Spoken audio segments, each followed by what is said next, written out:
tšeki nüüd seda masinat, see on nagu mingi megasoodne. See on ProBook 445 G8 ja nüüd on mul neid ka Ryzen 3-ga. Vaatame, mis teil on siis. Laias ühenduste poolest kõik on nagu olemas. Laadimine, USB-C, mille kaudu saab ka arvutit laadida. Tavaline USB-A, HDMI, audio jack. Teisel pool on ka, saad kaabliga internetti ühendada, kui tahad.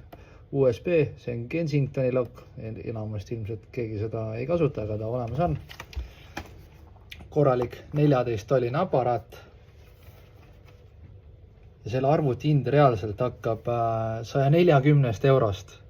C-klass on 140, B-klass natuke kallim, A-klass veel suts kallim, aga kui sa ei ole kriipsude suhtes väga kriitiline, siis 140 euriga saab juba täiesti asjaliku aparaadi.